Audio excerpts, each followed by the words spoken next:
Matahotra sy mangovitra izay Jesosy raha mihira izany ireza. Andao mandainga aminao.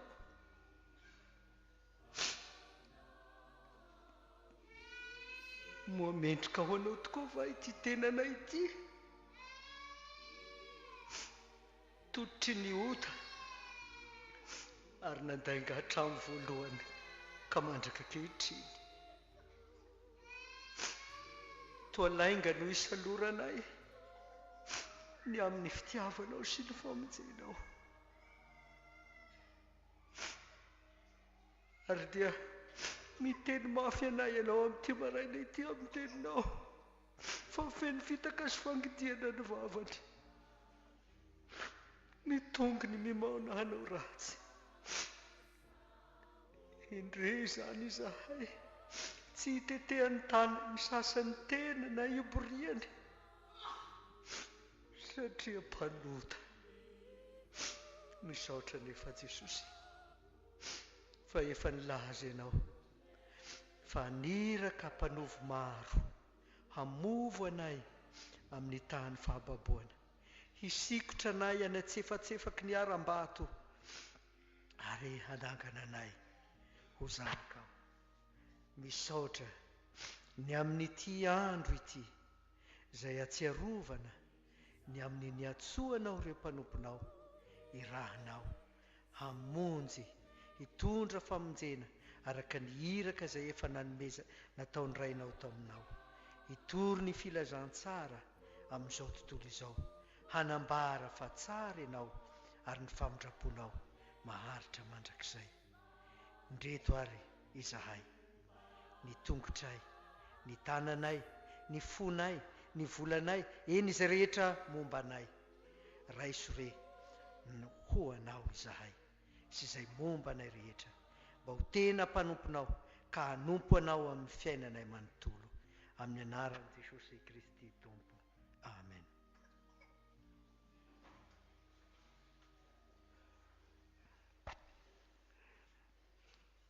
Dia fa ny miarabantsika rehetra ry havana malala amin'ity alahady fahadimy manaraka ny trinité ity. Mahafinaritra dia mahafinaritra ny hirantsika mametra-panontaniana amintsika tsirairay avy izany. Andro ny fanoloran-tena ity andro anio ity araka ny filaharany alahady manaraka ny trinité dia lazay ny fiangonana tranainy araka ny fanazavan'ny pastora tao mirenina azy fa ity alahady ity dia atao hoe alahady andron'ny apôstôly. Alahady andron'ny apôstôly na alahady andro ahatsiarovana izay mahatsiaro tena fa iran'Andriamanitra, atsoin'Andriamanitra, nofidian'Andriamanitra. Ka dia miarahaba antsika rehetra fa ny vita batisa rehetra dia efa nametrahan'Andriamanitra hafatra ho irahany ho amin'ny tanim-bolobiny amin'ity alahady ity.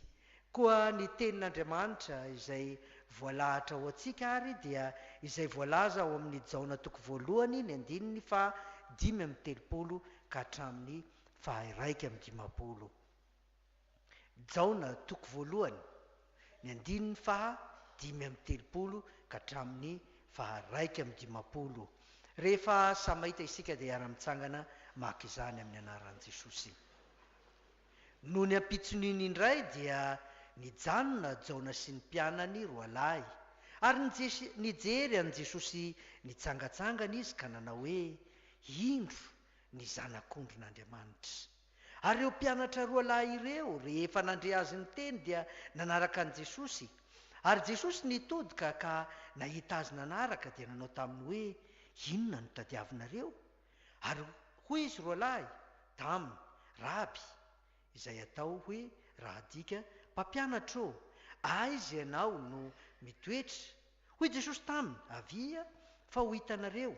Koa dia nandeha izy ka nahita izay nitoerany ary nitoetra teo aminy tamin'izany andro izany.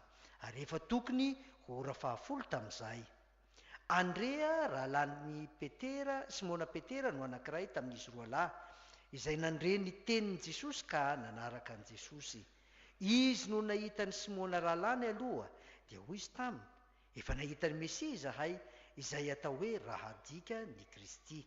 Dia nitondra azy ho any amin'i Jesosy izy, ary noho ny nijery azy Jesosy dia hoy izy, ianao ny Simona zanaky JAONA, ianao atao hoe Kefasy, izay atao hoe raha adika Petera.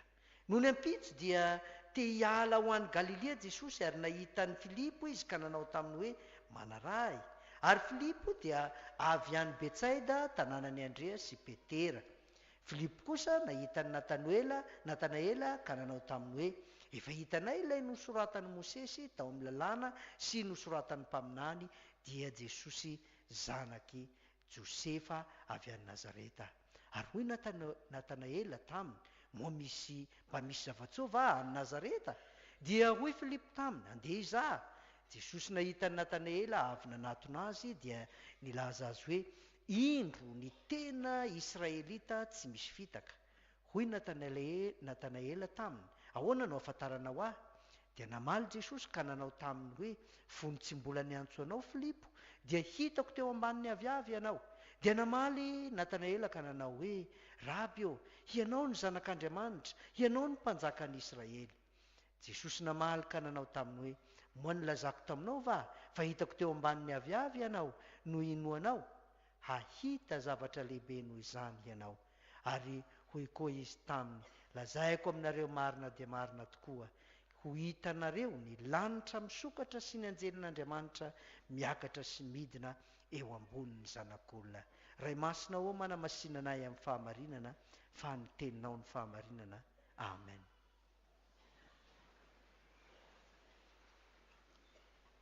Ry fiangonana malala ho aminareo rehetra neny fahasoavan'Andriamanitra sy ny fitiavany Jesosy Kristy Tompo, ary ny firaisana sy ny fiombonana amin'ny fanahy masina hatramin'izao ka ho mandrakizay. Amen. Efa nolazaina tamin'ny fiandohany teny teo ny fahatsiarovana ity andro lehibe ity hoe andron'ny apôstôly na Alahady andron'ny apôstôly, izay tena hita misongadina amin'ny texte na ny leksiona na ny epistily na ny filazantsara, nefa dia toa mitodika manokana amin'ny Paoly sy Petera izany. Kanefa amin'ity anjarantsika ity dia misy maromaro ihany ny apôstôly amin'ny texte faharoa izay voalaza eto. Fa raha mandinika isika ny amin'ny vavaka collecte izay natao teo amin'ny altara, dia ny fiatomboan'ny vavaka dia itenenana hoe Andriamanitra Tomporainany an-danitra, efa nanome anay ny teninao masina mba amin'ny zavatsoa rehetra hianao. Efa nanome anay ny teninao masina mba amin'ny zavatsoa rehetra hianao. Fa raha mijery isika ny leksiona na izay voalaza tamin'i Jeremia teo, na ny epistily izay nolazaina tamintsika ny amin'ny Romanina teo, dia toa milaza zavatra mifanohatra amin'izany zavatsoa izay efa noresana sy nivavahana nentina tamin'ny vavaka collecte teo amin'ny altara. Fa zavatra mahatahotra no ambarany Jeremia mpaminany ny ilazany amin'ny Israely sy ny amin'ny fahotany izay maharikoriko an'Andriamanitra ka nahatonga an'Andriamanitra tsy hanana fitserana toa tsy hanana fitserana azy ireo ka nilazan'Andriamanitra taminy fa ho lany sy ho faty ny sabatra ny zanak'Israely ary ho entina ho baboina tsy tahaka izay nolazaina tamin'ny fahiny intsony tamin'ny famaboana azy tany Egipta fa famaboana vaovao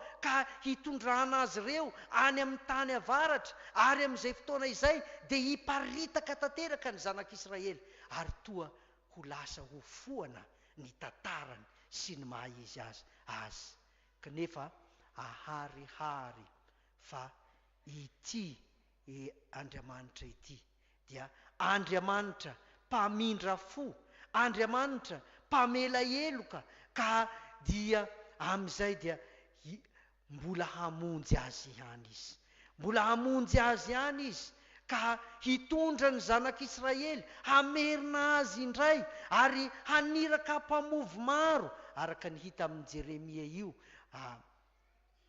manomboka eo amin'ny 12 amin'ny anjarantsika hoe ny tenanareo koa nanao ratsy mihoatra ny razanareo fa nareo samy nandeha araka ny ditry ny foratsinareo avokoa ka tsy miaino aho ka dia horoahiko hiala amin'ity tany ity ho any amin'ny tany tsy fantatrareo na ny razanareo na any no hanompo anareo andriamanikafa andro amanalina satria tsy hamindra fo aminareo aho. Io no toa teny eo, toa tsy hamindra fo Andriamanitra. Kanefa moa mahay manao izany va Andriamanitra? Mahay tsy mamindra fo va izy? Moa tsy Andriamanitra ny famindrapo sy famelan-keloka izy? Andriamanitra fitiavana izy? Ka dia hoy izy koa indro avy any avy ny andro i Jehova izay tsy hanaovana intsony hoe raha velona koa Jehova nitondra ny zanak'Israely avy amin'ny tany Egipta fa izao kosa raha velona Jehova izay nitondra ny zanak'Israely niakatra avy amin'ny tany avaratra ary indro izaho haniraka mpamovo maro hoy Jehova izay hamovo azy ary rehefa afaka izany dia haniraka mpihaza maro aho izay hihaza azy any atendrombohitra sy ny avoana rehetra ary any atsefatsefaky ny aram-bato.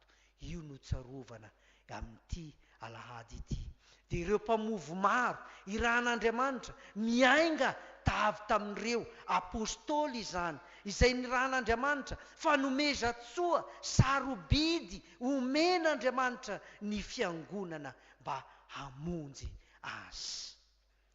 Andriamanitra mihevitra mandrakariva ny amin'ny olony.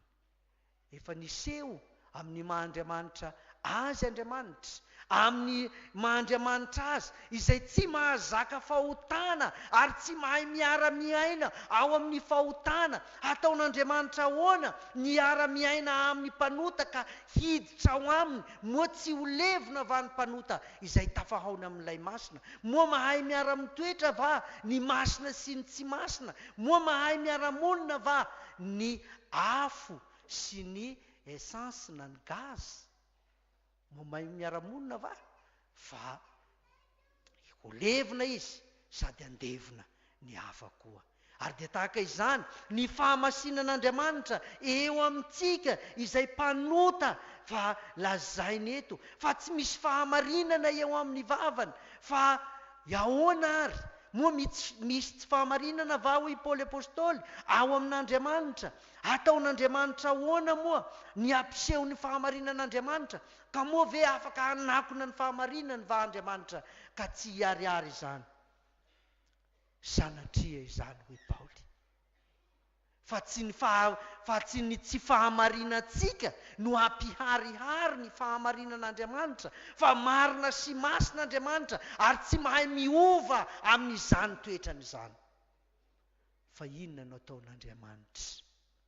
Naniraka ny zanany izy, naniraka ny zanany izy ho tonga olombelona, handray ny fahalemeny olombelona ao amin'ny tenany mba ho afaka hifanerasera amintsika, mba ho afaka hamonjy atsika. Satria hoy ny dogmatsika amin'ny hanazavany larisidalina azy, raha tsy tonga olona Andriamanitra dia tsy afaka hamonjy atsika na oviana izy. raha tsy tonga olona Andriamanitra, fa tonga olona izy ka nandray ny fahalementsika tao amin'ny zanany malalany, ka dia nitafy nofo amandrà mba hifanerasera amintsika. Fa tsy misy raha afaka mahavonjy atsika afa-tsy ny raha ny zanak'olombelona, dia Jesosy izay tonga olona tokoa, tonga ety an-tany, ary tsy izany ihany fa namindra izany fahefana izany tao amintsika, tao amin'ny olona izy, ka nitenenany hoe efa nomenahy ny fahefana rehetra any an-danitra sy ety an-tany, ka dia mandehany ianareo ataovy mpianatra ny firenena rehetra. Izany no lazainy tamin'ny mpianana, ary amin'izany no anamarinana ny mpanota eo anatrehan'ny zanany izay tamin'ny alalan'ny nitondrany Jesosy Kristy ny fahalementsika teo amin'ny tenany, ka no vitainy ny ray mandeha teo amin'ny hazo fijaliana izany, ka itenenany mpaminany hoe efa nitondra ny aretintsika tokoa izy. Koa raha nilaza ny teksta nametra-panontaniana Jesosy tamin'ny mpianany amin'ny filazantsara izay nolazaina teo amin'ny altara, fa ataony olona ho iza moa ny zanak'olona, Jesosy izay nanaiky ho tonga olona, tonga eto amin'izao tontolo izao. Maro ny fijeriny, maro ny fijeriny olona, samy nanana izay lazainy ny olona hoy ny apôstôly.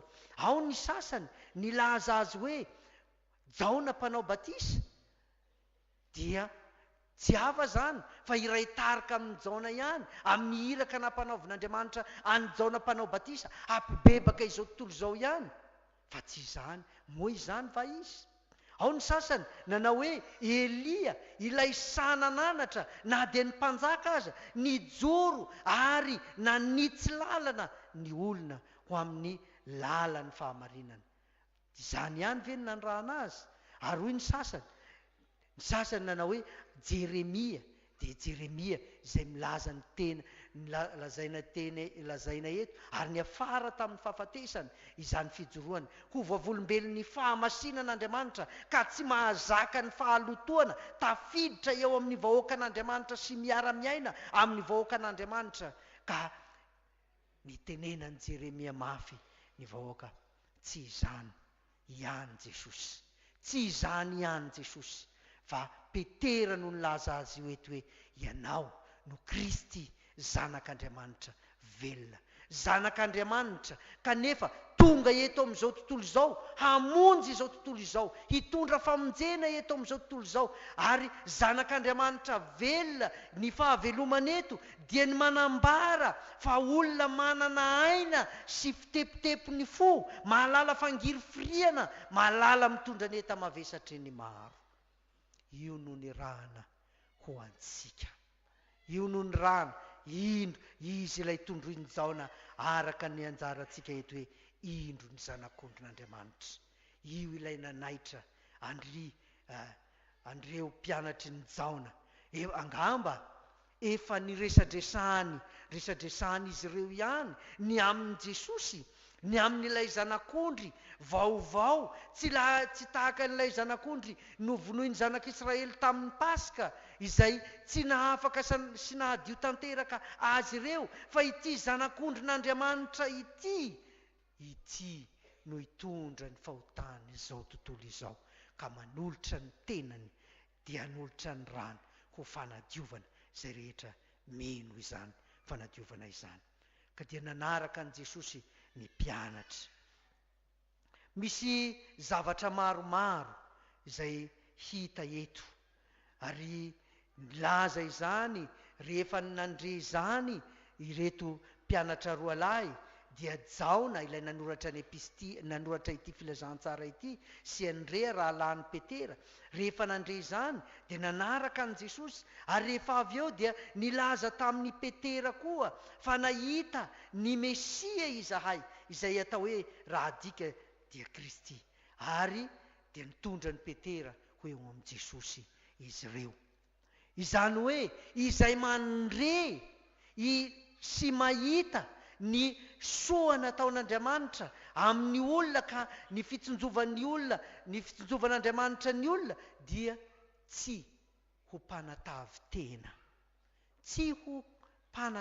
tena, fa tsy maintsy ahatsiaro tena fa raikitra adidy amanandraikitra amin'izay fisehoany Jesosy taminy.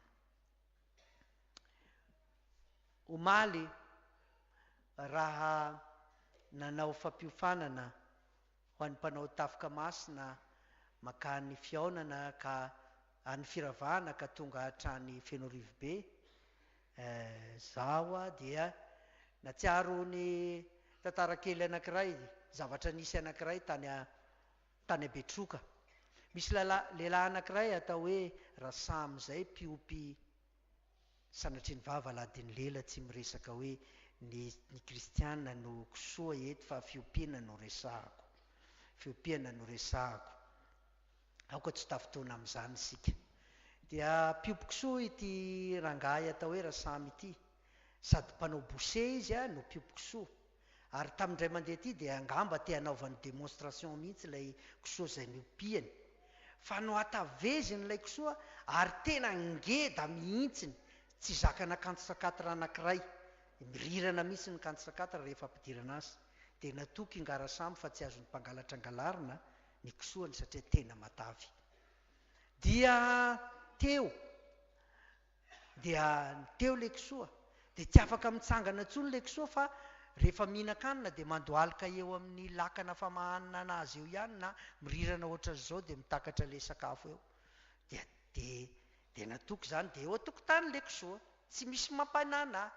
Kinanjo indray andro nisy mpangalatra fetsy de fetsy, natosiny ilay camion, angamba natosiny ilay camion, dia nampidiry ny tao amin'ny tanànany ngay Rasamy, dia natoaka ny teo am-bavahady dia tsy hay zay fomba ny batany zareo le kisoa tao fa dia tafiditra tany anaty tôbila, dia natosiny miala indray efa lasa 100 mètres miala ny ilay tanàna zay vao netiny.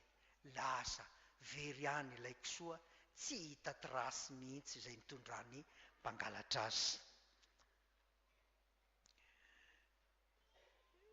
Indraindray isika kristianina dia te hanatavy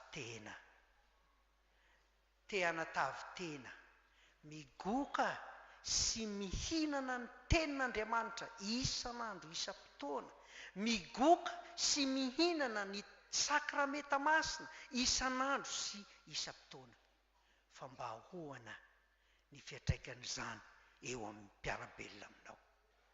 Manahoana ny fiatraikan'izany amin'ny mpiaramonina aminao? Fa misy ireo zatra mihinana sy mitelona foana dia angalariny devoly etiny any amin'ny karazam-pivavahana samihafa, any amin'ny karazana secte. Migoka eto zao avy eto dia tonga de direkta koa dia any Analakely any, dia any Ananany, dia any lasany devoly any, lasany devoly. Fa izany ve? Ary ny hirantsika teo milaza fa hiasa ho an'ny Tompo, fa inona no asa takina?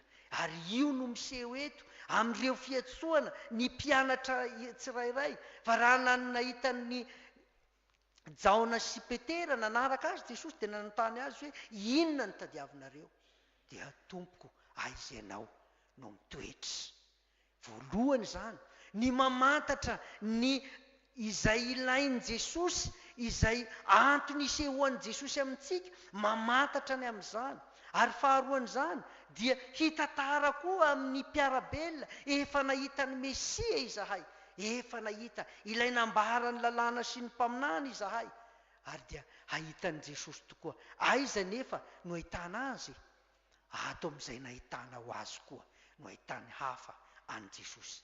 Ato amin'izay ny goanao, ny tsirony fiainana mandrakizay ka anananao hery sy zotom-po sy toe-panaraka an'Andriamanitra, ao koa no ahitana azy. Fa misy anankiray izay tsy azo dinganina eto, dia ny nahitany Jesosy any Filipo. Dia nitenenan'i Jesosy taminy hoe indro ny Israelita tsy misy fitaka.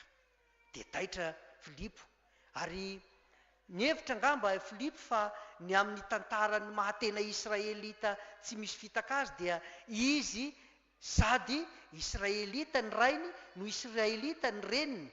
Fa tsy zany izay nambaran'i Jesosy ilay maha israelita sy tsy misy fitaka azy, fa fanaon'ny Israely ny mivavaka intelo isan'andro eo am-pototry ny aviavy, ka eo izy no mandinika ny tenin'Andriamanitra sy mandinika tena mandrakariva.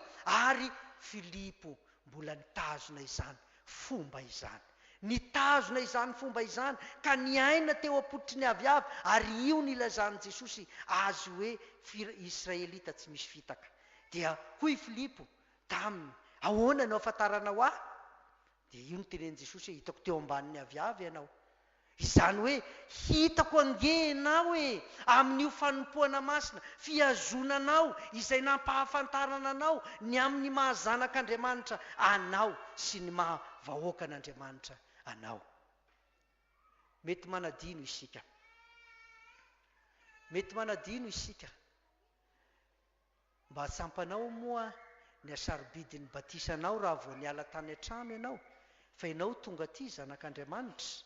Mba tsampanao moa ny asarobidiny olony lanitra anao, na dia apetraka eto an-tany aza sy mivahiny eto isika zanak'Andriamanitra. Ary izay mahatsiaro izany tenany ho zanak'Andriamanitra izany irery ihany no mahatsampa fifaliana ka hanao tahaka an'i Jesosy, hanao tahaka ny ry Petera koa hoe tsy izaho intsony no velona fa Kristy no velona ato anatiko. Ahatsampa ilay teny fanirahana nataon'i Jesosy tamin'ny mpianany ka nilazany hoe mandehana amin'izao tontolo izao ianareo ka mitorian'ny filazantsara.